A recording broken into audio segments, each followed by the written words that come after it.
Highland ಆಸ್ಪತ್ರೆಯಲ್ಲಿ ಗಾಯಾಳು ಖಲಂದರ್ಗೆ ಚಿಕಿತ್ಸೆಯನ್ನು ಕೊಡಲಾಗ್ತಾ ಇದೆ. ದ್ವೇಷ ಭಾಷಣದ ಕಾರಣದಿಂದಲೇ ಕೊಲೆ ಆಗಿದೆ ಅಂತ ಹೇಳಿ ಅಲ್ಲಿ ನೆರೆದಿರುವಂಥ ಜನ ಕಿಡಿಕಾರ್ತಾ ಇದ್ದಾರೆ. ಇನ್ನು ದಕ್ಷಿಣ ಕನ್ನಡ ಜಿಲ್ಲಾ ಪೊಲೀಸ್ ಠಾಣಾ ವ್ಯಾಪ್ತಿಯಲ್ಲಿ ನಿಷೇಧಾಜ್ಞೆ ಜಾರಿಯಾಗಿದೆ. ಯಾರು ಕೂಡ ಹೆಚ್ಚಿನ ಸಂಖ್ಯೆಯಲ್ಲಿ ಜನಸಂದಣಿ ಸೇರುವಂತಿಲ್ಲ. ನೋಡಿ, ಹೈಲ್ಯಾಂಡ್ ಆಸ್ಪತ್ರೆ ಮುಂಭಾಗದ ಸದ್ಯದ ಪರಿಸ್ಥಿತಿ, ಜನ ಅಲ್ಲಿ ಆಕ್ರೋಶ ಭರಿತರಾಗಿದ್ದಾರೆ.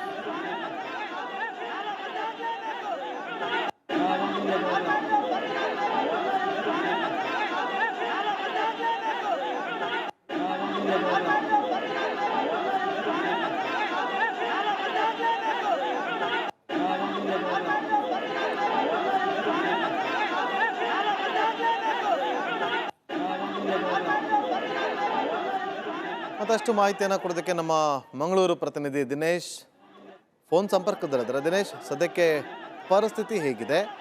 ಪೊಲೀಸರು ಈ ವಿಚಾರವಾಗಿ ಏನು ಮಾಹಿತಿ ಕೊಡ್ತಿದ್ದಾರೆ, ಜೊತೆಗೆ ಜನರು ಯಾವ ರೀತಿಯಾಗಿ ಆಕ್ರೋಶವನ್ನು ಹೊರ ಹಾಕ್ತಿದ್ದಾರೆ?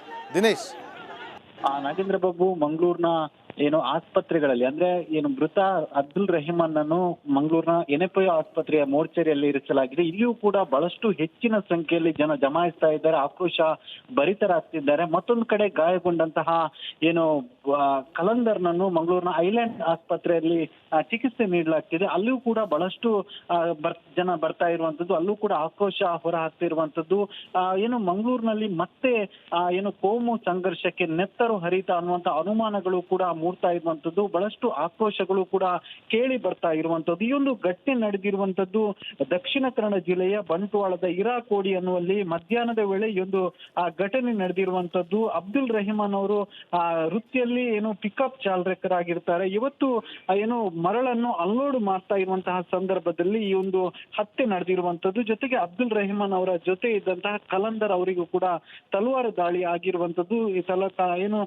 ಖಲಂದರ್ ಅವರು ಕೂಡ ಗಾಯಗಳು ಆಗಿರುವಂತದ್ದು. ಬಹಳಷ್ಟು ಆಕ್ರೋಶದ ಮಾತುಗಳು ಕೂಡ ಕೇಳಿ ಬರ್ತಾ ಇರುವಂತದ್ದು. ಅಂದ್ರೆ ಒಂದು ರೀತಿಯಲ್ಲಿ ಇದು ಪ್ರತೀಕಾರದ ಹತ್ಯೆ ಅನ್ನುವಂಥದ್ದು ಕೂಡ ಒಂದಷ್ಟು ಆಕ್ರೋಶಗಳು ಇರುವಂತದ್ದು. ಮತ್ತು ಇಲ್ಲಿ ಸೇರಿದಂತ ಅಂದ್ರೆ ಐಲ್ಯಾಂಡ್ ಆಸ್ಪತ್ರೆ ಮತ್ತು ಮಂಗಳೂರಿನ ಎನ್ಎಫ್ಐ ದಿನೇಶ್ ಅಂತೆ ಕಂತೆ ಬೇಡ. ದಿನೇಶ್, ನನ್ನ ಧ್ವನಿ ತಲುಪ್ತಾ ಇದ್ರೆ ಅಂತೆ ಕಂತೆ ಬೇಡ. ಈಗ ಉಸ್ತುವಾರಿ ಸಚಿವರಾದ ದಿನೇಶ್ ಗುಂಡೂರಾವ್ ಅವರು ಟ್ವೀಟ್ ಅನ್ನ ಗಮನಿಸ್ತಾ ಇದ್ವಿ. ಅವರು ಕೂಡ ಜನರನ್ನು ಕನ್ಫ್ಯೂಸ್ ಮಾಡ್ತಿದ್ದಾರಾ ಅನ್ನೋ ಅನುಮಾನ. ಒಂದ್ಸತಿ ಹೇಳ್ತಾರೆ ಇನ್ನೂ ನೈಜ ಕಾರಣ ತಿಳಿದು ಬಂದಿಲ್ಲ, ಮತ್ತೊಂದ್ ಸತಿ ಹೇಳ್ತಾರೆ ಅಲ್ಲಿನ ಶಾಂತಿ ಕದಡುವ ವ್ಯವಸ್ಥಿತ ಪ್ರಯತ್ನದ ಭಾಗವಾಗಿ ಆಗಿರಬಹುದು. ನಮ್ಗೆ ಅಂತೆ ಕಂತೆ ಬೇಡ. ದಿನೇಶ್, ಪೊಲೀಸರು ಏನ್ ಹೇಳ್ತಿದ್ದಾರೆ, ಅಷ್ಟು ಮಾತ್ರ ಮಾಹಿತಿ ಕೊಡಿ ಸದ್ಯಕ್ಕೆ. ಪೊಲೀಸರು ಅಂದ್ರೆ ಈಗಾಗಲೇ ಮಾಧ್ಯಮಗಳ ಜೊತೆ ಮಾತಾಡಿದಂತಹ ಜಿಲ್ಲಾ SP ಆದಂತ ಯತೀಶ್ ಅವರು ಹೇಳ್ತಿರುವಂತದ್ದು ಅಂದ್ರೆ ಆ ನಿರ್ದಿಷ್ಟ ಕಾರಣ ಇನ್ನಷ್ಟೇ ತಿಳಿದು ಬರಬೇಕಾಗಿದೆ. ತನಿಖೆಗೆ ತಂಡ ರಚಿಸ್ತೇವೆ.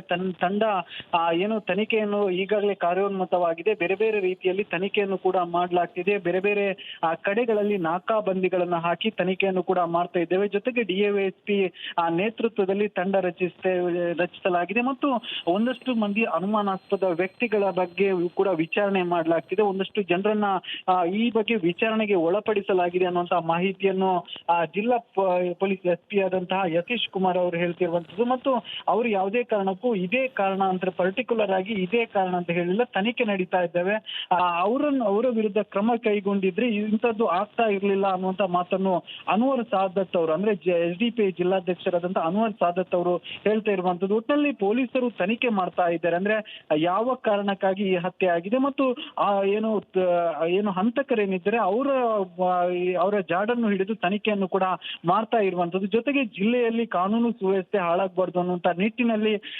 ನಿಷೇಧಾಜ್ಞೆ ಕೂಡ ಜಾರಿ ತಂದಿರುವಂತದ್ದು. ಮೇ 30ರವರೆಗೂ ಕೂಡ ಒಂದು ನಿಷೇಧಾಜ್ಞೆ ಇರುವಂತದ್ದು. ಜೊತೆಗೆ ಎಲ್ಲೆಲ್ಲಿ ಸೂಕ್ಷ್ಮ ಪ್ರದೇಶಗಳೇನಿದೆ ಅಂದ್ರೆ ಮಂಗಳೂರಿನಲ್ಲಿ ಒಂದಷ್ಟು ಸೂಕ್ಷ್ಮ ಪ್ರದೇಶ ಅಂತ ಹೇಳಿದೆ, ಆ ಪ್ರದೇಶಗಳಲ್ಲಿ ಹೆಚ್ಚಿನ ಪೊಲೀಸ್ ಬಿಗಿ ಭದ್ರತೆಯನ್ನು ಕೂಡ ವಹಿಸಿರುವಂತದ್ದು. ಹೆಚ್ಚಿನ ಪೊಲೀಸರನ್ನು ಕರ್ಕೊಂಡು ಆಂಟಿ ಕಮ್ಯುನಲ್ ಫೋರ್ಸ್ ರಚನೆ ಬಗ್ಗೆ ಪರಮೇಶ್ವರ್ ಅವರು ಮಾತನಾಡಿದ್ರು. ಅದು ಏನಾಯ್ತು ಅನ್ನೋದ್ರ ಅಪ್ಡೇಟ್ ಕೂಡ ಬಾಕಿ ಇದೆ, ಸರ್ಕಾರದ ಕಡೆಯಿಂದ ಆಚೆ ಬರೋದು. ಎನಿವೆ, ಥ್ಯಾಂಕ್ ಯು ದಿನೇಶ್ ಮಾಹಿತಿಗಾಗಿ. ಈ ಪ್ರಕರಣ ಮಂಗಳೂರಿನಲ್ಲಿ ನಡೆದಿರುವ ಮತ್ತೊಂದು ಬರ್ಬರ ಹತ್ಯೆ, ಈ ಪ್ರಕರಣದ ಕಂಟಿನ್ಯೂಸ್ ಅಪ್ಡೇಟ್ ಹಾಗೆ ಫಾಲೋ ಅಪ್ ರಿಪಬ್ಲಿಕ್ ಕನ್ನಡದಲ್ಲಿ ಆಗ್ತಾ ಇರುತ್ತೆ.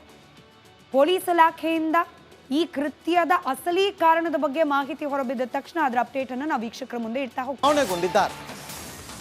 ಹೈಲ್ಯಾಂಡ್ ಆಸ್ಪತ್ರೆಯಲ್ಲಿ ಗಾಯಾಳು ಖಲಂದರ್ಗೆ ಚಿಕಿತ್ಸೆಯನ್ನ ಕೊಡಲಾಗ್ತಾ ಇದೆ. ದ್ವೇಷ ಭಾಷಣದ ಕಾರಣದಿಂದಲೇ ಕೊಲೆ ಆಗಿದೆ ಅಂತ ಹೇಳಿ ಅಲ್ಲಿ ನೆರೆದಿರುವಂಥ ಜನ ಕಿಡಿಕಾರ್ತಾ ಇದ್ದಾರೆ. ಇನ್ನು ದಕ್ಷಿಣ ಕನ್ನಡ ಜಿಲ್ಲಾ ಪೊಲೀಸ್ ಠಾಣಾ ವ್ಯಾಪ್ತಿಯಲ್ಲಿ ನಿಷೇಧಾಜ್ಞೆ ಜಾರಿಯಾಗಿದೆ. ಯಾರು ಕೂಡ ಹೆಚ್ಚಿನ ಸಂಖ್ಯೆಯಲ್ಲಿ ಜನಸಂದಣಿ ಸೇರುವಂತಿಲ್ಲ. ನೋಡಿ, ಆಸ್ಪತ್ರೆ ಹೈಲ್ಯಾಂಡ್ ಆಸ್ಪತ್ರೆ ಮುಂಭಾಗದ ಸದ್ಯದ ಪರಿಸ್ಥಿತಿ, ಜನ ಅಲ್ಲಿ ಆಕ್ರೋಶ ಭರಿತರಾಗಿದ್ದಾರೆ.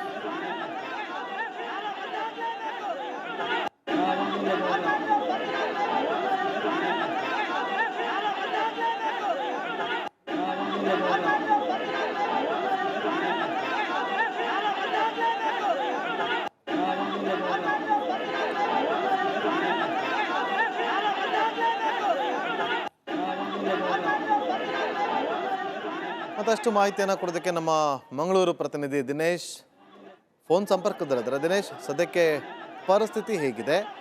ಪೊಲೀಸರು ಈ ವಿಚಾರವಾಗಿ ಏನು ಮಾಹಿತಿ ಕೊಡ್ತಿದ್ದಾರೆ, ಜೊತೆಗೆ ಜನರು ಯಾವ ರೀತಿಯಾಗಿ ಆಕ್ರೋಶವನ್ನು ಹೊರ ಹಾಕ್ತಿದ್ದಾರೆ? ದಿನೇಶ್.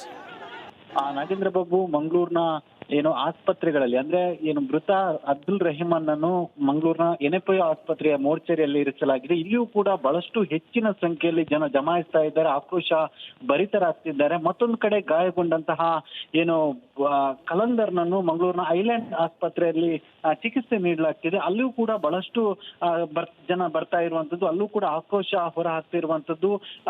ಮಂಗಳೂರಿನಲ್ಲಿ ಮತ್ತೆ ಕೋಮು ಸಂಘರ್ಷಕ್ಕೆ ನೆತ್ತರು ಹರಿತ ಅನ್ನುವಂತ ಅನುಮಾನಗಳು ಕೂಡ ಮೂಡ್ತಾ ಇರುವಂತದ್ದು, ಬಹಳಷ್ಟು ಆಕ್ರೋಶಗಳು ಕೂಡ ಕೇಳಿ ಬರ್ತಾ ಇರುವಂತದ್ದು. ಈ ಒಂದು ಘಟನೆ ನಡೆದಿರುವಂತದ್ದು ದಕ್ಷಿಣ ಕನ್ನಡ ಜಿಲ್ಲೆಯ ಬಂಟ್ವಾಳದ ಇರಾಕೋಡಿ ಅನ್ನುವಲ್ಲಿ ಮಧ್ಯಾಹ್ನದ ವೇಳೆ ಈ ಒಂದು ಘಟನೆ ನಡೆದಿರುವಂತದ್ದು. ಅಬ್ದುಲ್ ರೆಹಮಾನ್ ಅವರು ವೃತ್ತಿಯಲ್ಲಿ ಪಿಕಪ್ ಚಾಲಕರಾಗಿರ್ತಾರೆ. ಇವತ್ತು ಮರಳನ್ನು ಅನ್ಲೋಡ್ ಮಾಡ್ತಾ ಇರುವಂತಹ ಸಂದರ್ಭದಲ್ಲಿ ಈ ಒಂದು ಹತ್ಯೆ ನಡೆದಿರುವಂತದ್ದು. ಜೊತೆಗೆ ಅಬ್ದುಲ್ ರೆಹಮಾನ್ ಅವರ ಜೊತೆ ಇದ್ದಂತಹ ಕಲಂದರ್ ಅವರಿಗೂ ಕೂಡ ತಲವಾರು ದಾಳಿ ಆಗಿರುವಂತದ್ದು.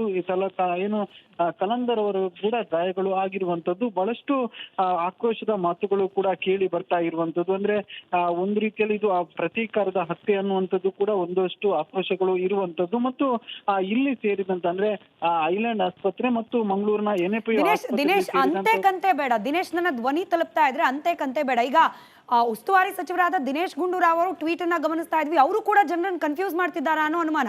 ಒಂದ್ಸತಿ ಹೇಳ್ತಾರೆ ಇನ್ನೂ ನೈಜ ಕಾರಣ ತಿಳಿದು ಬಂದಿಲ್ಲ, ಮತ್ತೊಂದ್ ಸತಿ ಹೇಳ್ತಾರೆ ಅಲ್ಲಿನ ಶಾಂತಿ ಕದಡುವ ವ್ಯವಸ್ಥಿತ ಪ್ರಯತ್ನದ ಭಾಗವಾಗಿರಬಹುದು. ನಮ್ಗೆ ಈ ಅಂತೆ ಕಂತೆ ಬೇಡ. ದಿನೇಶ್, ಪೊಲೀಸರು ಏನ್ ಹೇಳ್ತಿದ್ದಾರೆ ಅಷ್ಟು ಮಾತ್ರ ಮಾಹಿತಿ ಕೊಡಿ ಸದ್ಯಕ್ಕೆ.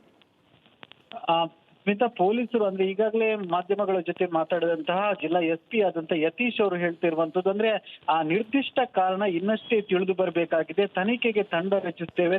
ತಂಡ ತನಿಖೆಯನ್ನು ಈಗಾಗಲೇ ಕಾರ್ಯೋನ್ಮುಖವಾಗಿದೆ. ಬೇರೆ ಬೇರೆ ರೀತಿಯಲ್ಲಿ ತನಿಖೆಯನ್ನು ಕೂಡ ಮಾಡಲಾಗ್ತಿದೆ. ಬೇರೆ ಬೇರೆ ಕಡೆಗಳಲ್ಲಿ ನಾಕಾಬಂದಿಗಳನ್ನ ಹಾಕಿ ತನಿಖೆಯನ್ನು ಕೂಡ ಮಾಡ್ತಾ ಇದ್ದೇವೆ. ಜೊತೆಗೆ DASP ನೇತೃತ್ವದಲ್ಲಿ ತಂಡ ರಚಿಸಲಾಗಿದೆ ಮತ್ತು ಒಂದಷ್ಟು ಮಂದಿ ಅನುಮಾನಾಸ್ಪದ ವ್ಯಕ್ತಿಗಳ ಬಗ್ಗೆ ಕೂಡ ವಿಚಾರಣೆ ಮಾಡಲಾಗಿದೆ. ಒಂದಷ್ಟು ಜನರನ್ನ ಈ ಬಗ್ಗೆ ವಿಚಾರಣೆಗೆ ಒಳಪಡಿಸಲಾಗಿದೆ ಅನ್ನುವಂತಹ ಮಾಹಿತಿಯನ್ನು ಜಿಲ್ಲಾ ಪೊಲೀಸ್ SP ಆದಂತಹ ಯತೀಶ್ ಕುಮಾರ್ ಅವರು ಹೇಳ್ತಿರುವಂತದ್ದು. ಮತ್ತು ಅವರು ಯಾವುದೇ ಕಾರಣಕ್ಕೂ ಇದೇ ಕಾರಣ ಅಂತ ಪರ್ಟಿಕ್ಯುಲರ್ ಆಗಿ ಇದೇ ಕಾರಣ ಅಂತ ಹೇಳಿಲ್ಲ, ತನಿಖೆ ನಡೀತಾ ಇದ್ದಾವೆ, ಅವರ ವಿರುದ್ಧ ಕ್ರಮ ಕೈಗೊಂಡಿದ್ರೆ ಇಂಥದ್ದು ಆಗ್ತಾ ಇರ್ಲಿಲ್ಲ ಅನ್ನುವಂತ ಮಾತನ್ನು ಅನ್ವರ್ ಸಾದತ್ ಅವರು ಅಂದ್ರೆ SDPI ಜಿಲ್ಲಾಧ್ಯಕ್ಷರಾದಂತ ಅನ್ವರ್ ಸಾದತ್ ಅವರು ಹೇಳ್ತಾ ಇರುವಂತದ್ದು. ಒಟ್ಟಿನಲ್ಲಿ ಪೊಲೀಸರು ತನಿಖೆ ಮಾಡ್ತಾ ಇದ್ದಾರೆ. ಅಂದ್ರೆ ಯಾವ ಕಾರಣಕ್ಕಾಗಿ ಈ ಹತ್ಯೆ ಆಗಿದೆ ಮತ್ತು ಹಂತಕರೇನಿದ್ದಾರೆ ಅವರ ಜಾಡನ್ನು ಹಿಡಿದು ತನಿಖೆಯನ್ನು ಕೂಡ ಮಾಡ್ತಾ ಇರುವಂತದ್ದು. ಜೊತೆಗೆ ಜಿಲ್ಲೆಯಲ್ಲಿ ಕಾನೂನು ಸುವ್ಯವಸ್ಥೆ ಹಾಳಾಗಬಾರ್ದು ಅನ್ನುವಂತ ನಿಟ್ಟಿನಲ್ಲಿ ನಿಷೇಧಾಜ್ಞೆ ಕೂಡ ಜಾರಿ ತಂದಿರುವಂತದ್ದು. ಮೇ 30ರವರೆಗೂ ಕೂಡ ಒಂದು ನಿಷೇಧಾಜ್ಞೆ ಇರುವಂತದ್ದು. ಜೊತೆಗೆ ಎಲ್ಲೆಲ್ಲಿ ಸೂಕ್ಷ್ಮ ಪ್ರದೇಶಗಳೇನಿದೆ ಅಂದ್ರೆ ಮಂಗಳೂರಿನಲ್ಲಿ ಒಂದಷ್ಟು ಸೂಕ್ಷ್ಮ ಪ್ರದೇಶ ಅಂತ ಹೇಳಿದೆ, ಆ ಪ್ರದೇಶಗಳಲ್ಲಿ ಹೆಚ್ಚಿನ ಪೊಲೀಸ್ ಬಿಗಿ ಭದ್ರತೆಯನ್ನು ಕೂಡ ವಹಿಸಿರುವಂತದ್ದು. ಹೆಚ್ಚಿನ ಪೊಲೀಸರನ್ನು ಕರ್ಕೊಂಡು ಆಂಟಿ ಕಮ್ಯುನಲ್ ಫೋರ್ಸ್ ರಚನೆ ಬಗ್ಗೆ ಪರಮೇಶ್ವರ್ ಅವರು ಮಾತನಾಡಿದ್ರು. ಅದು ಏನಾಯ್ತು ಅನ್ನೋದ್ರ ಅಪ್ಡೇಟ್ ಕೂಡ ಬಾಕಿ ಇದೆ ಸರ್ಕಾರದ ಕಡೆಯಿಂದ ಆಚೆ ಬರೋದು. ಎನಿವೆ, ಥ್ಯಾಂಕ್ ಯು ದಿನೇಶ್ ಮಾಹಿತಿಗಾಗಿ. ಈ ಪ್ರಕರಣ ಮಂಗಳೂರಿನಲ್ಲಿ ನಡೆದಿರುವ ಮತ್ತೊಂದು ಬರ್ಬರ ಹತ್ಯೆ ಪ್ರಕರಣದ ಕಂಟಿನ್ಯೂಸ್ ಅಪ್ಡೇಟ್ ಹಾಗೆ ಫಾಲೋ ಅಪ್ ರಿಪಬ್ಲಿಕ್ ಕನ್ನಡದಲ್ಲಿ ಆಗ್ತಾ ಇರುತ್ತೆ. ಪೊಲೀಸ್ ಇಲಾಖೆಯಿಂದ